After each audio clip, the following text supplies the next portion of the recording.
Hola amigos, hoy os vamos a contar el primer caso viral de la historia de la comunicación.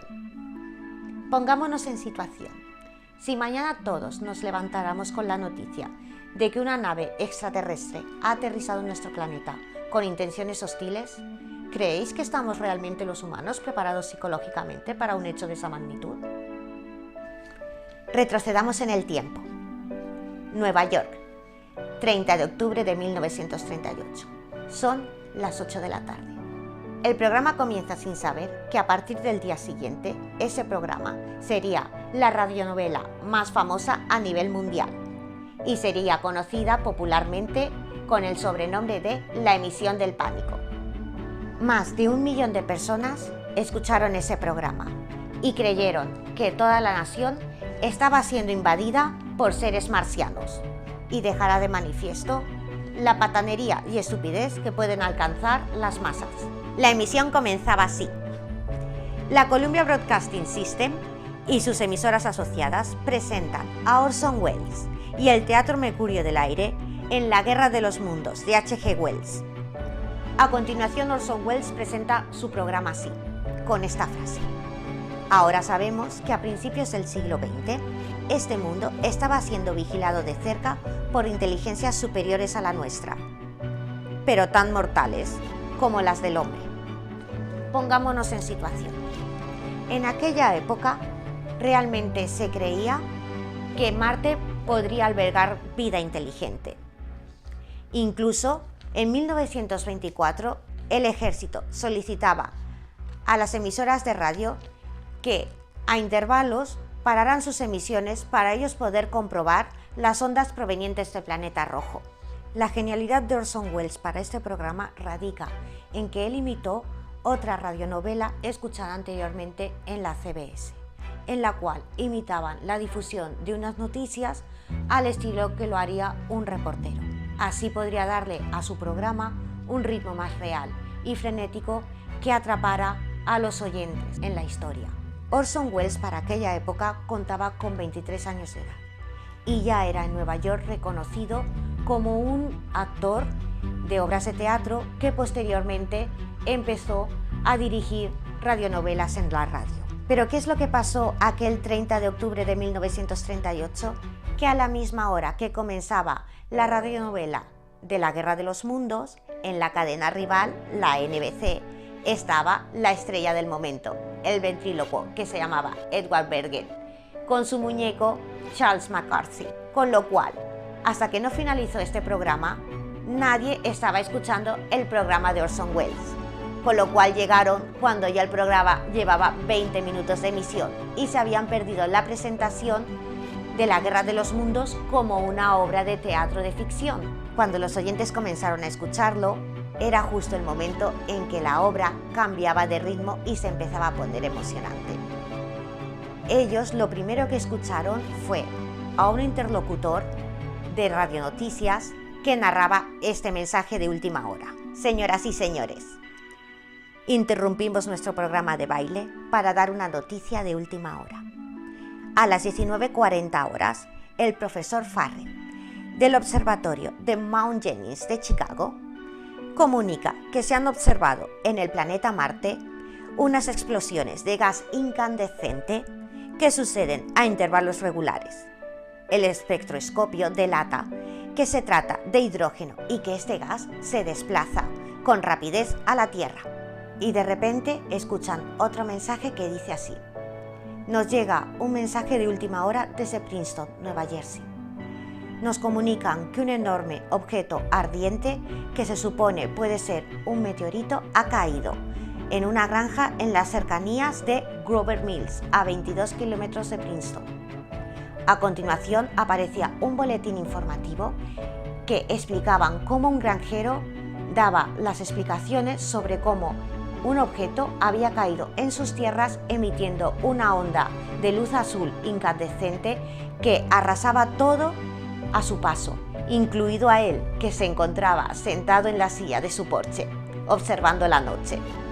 A continuación ya toda la radionovela es emisión tras emisión de reporteros que se encontraban en el lugar, narrando cómo incluso llegaba el ejército para intentar sofocar el ataque de estos seres extraños. Para este momento, el realismo atrapó a todos los oyentes que comenzaban a pensar que realmente se trataba de una urgencia nacional. Ahora, otra vez, surgió un nuevo mensaje de un reportero que se encontraba en el lugar. Dice así: señoras y señores, esto es lo más horrible que he visto en mi vida. Algo sale contoneándose de las sombras como una serpiente. Ahora otra, y otra, y otra. No, a mí me parece que son tentáculos. Y entonces comienza a narrar cómo innumerables criaturas que a él le semejaban serpientes asomaban del agujero donde se suponía que se había estrellado esta nave alienígena. Nuevamente, un interlocutor que empieza a gritar así: un momento, distingo una figura encorvada que emerge de la zanja, un haz de luz del que brota una llama que abrasa a los hombres que se le acercan. Se están abrazando. Ahora todo el campo comienza a arder.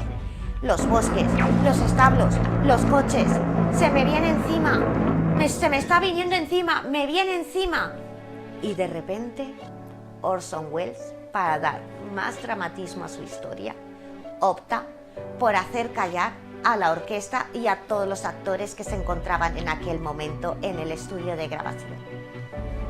En ese momento, todas las centralitas de Estados Unidos comenzaron a colapsarse, puesto que los oyentes, atacados por el pánico, necesitaban ponerse en contacto con sus seres queridos, sus amigos, para darles la noticia de lo que estaba pasando, por si acaso no estuviesen escuchando en ese momento la radio. Cuando las personas cogían el teléfono, evidentemente encendían sus radios y se ponían a escuchar el programa, verificando lo que sus familiares o amigos les estaban contando a través del teléfono. Al poco tiempo empezaron a surgir noticias muy confusas de diferentes sucesos que se estaban dando a lo largo del país, como por ejemplo, en un pueblo llamado Bergenfield, cercano a Grover Mills, 20 familias se presentaron en sus coches con todas las pertenencias delante de la comisaría de policía para dar la noticia de lo que estaba sucediendo e intentando saber qué es lo que tenían que hacer ante esta situación. También en Indianápolis, una mujer se subió al púlpito de la iglesia para gritar a los vecinos que se acercaba el fin del mundo y que debían huir. En el estado de Washington, una pequeña población llamada Concrete se quedó justo durante la emisión del programa sin suministro eléctrico. La gente realmente a estas alturas pensaba que había llegado el fin del mundo. Hoy estamos en 2019, evidentemente la gente ahora mismo ya sabe que una invasión alienígena, más toda la movilización de un ejército, en una narración de 30 minutos sería totalmente imposible. Sin embargo, ellos en 30 minutos escucharon cómo el ejército se presentaba en Grover Mills intentando sofocar este ataque. Solamente se sabe que 120 militares habían sobrevivido al ataque de los alienígenas y presas del pánico también habían optado por huir, con lo cual, a lo largo del país, miles de familias decidieron salir de sus casas, subirse a los coches, huir de las ciudades, irse hacia las montañas, espacios abiertos donde pudieran escapar de los ataques. A los 45 minutos de emisión se hizo la correspondiente primera pausa del programa, con el siguiente mensaje. Están escuchando una original dramatización de La Guerra de los Mundos, de H.G. Wells, presentado por Orson Welles y el Teatro Mercurio del Aire en la CBS. Pero la mayoría de las personas ni siquiera lo escuchó, porque ya estaban demasiado ocupados huyendo de las ciudades. A lo largo del país comenzaron a surgir diferentes noticias de amagos de suicidio, ataques de pánico, disturbios en pueblos, muchísimos accidentes de tráfico. Al final de la emisión, la policía ya estaba esperando a la salida del estudio a Orson Welles y a su productor de radio para que dieran explicaciones por lo sucedido. Al día siguiente por la mañana, este suceso ya era conocido mundialmente, puesto que apareció en todos los titulares de periódicos de los 5 continentes. En el Capitolio, el senador por Iowa presentó un proyecto para crear una censura radiofónica para que estos sucesos jamás volvieran a repetirse. Orson Welles tuvo que dar una rueda de prensa en la cual tenía que pedir disculpas por lo sucedido y se presentaba como una persona totalmente afligida y consternada por lo que había ocurrido. Sin embargo, sabemos por sus personas más allegadas que esto no era tan cierto. En su ego interno, Orson Welles estaba totalmente orgulloso de lo que su obra había creado. Por eso os decíamos al principio de esta narración que este es uno de los primeros hechos virales que conocemos en la historia de la comunicación, puesto que nunca se había dado un suceso de esta magnitud, probablemente porque en Estados Unidos en esta época el 80% de las familias ya tenían una radio en casa. Anteriormente no había un medio de comunicación de masas como este. Este suceso supuso el punto de inflexión para la carrera de Orson Welles. Como os he dicho antes, ya era conocido como dramaturgo y director de teatro, estrella de la radio, pero entonces Hollywood se fijó en él. Firmó un contrato con la cadena RKO, por el cual, a partir de entonces, tendría que rodar con esta cadena una película al año. 2 años más tarde, rodaría la película de Ciudadano Kane, ganadora de los Oscars, y que ahora está catalogada como la mejor película de la historia del cine. A pesar de todas las quejas recibidas, la CBS al final no tuvo que pagar ninguna indemnización como se le estaba amenazando. Tampoco tuvo que pasar por un proceso de censura. Y además de esto, el Teatro Mercurio, que hasta entonces no tenía patrocinador, por fin lo consiguió, firmando un contrato con la famosa Sopa Campbell, lo cual también hizo que a partir de ahora el Teatro Mercurio cambiara su nombre a Teatro Campbell. Y llegamos, amigos, al final de esta rocambolesca historia. Han pasado 80 años. ¿Creéis que hemos cambiado realmente tanto? Os planteo estas preguntas. ¿Creéis que realmente la raza humana está preparada psicológicamente para un contacto alienígena? ¿Creéis que podríamos ser presas del pánico? ¿Creéis que ya se ha podido dar algún contacto alienígena por parte de nuestros gobiernos y nos lo hayan ocultado? Probablemente para protegernos del pánico. O quizás puedan haber intereses ocultos que ni siquiera nosotros nos imaginamos. Espero que este tema os haya gustado y nos vemos en el siguiente vídeo.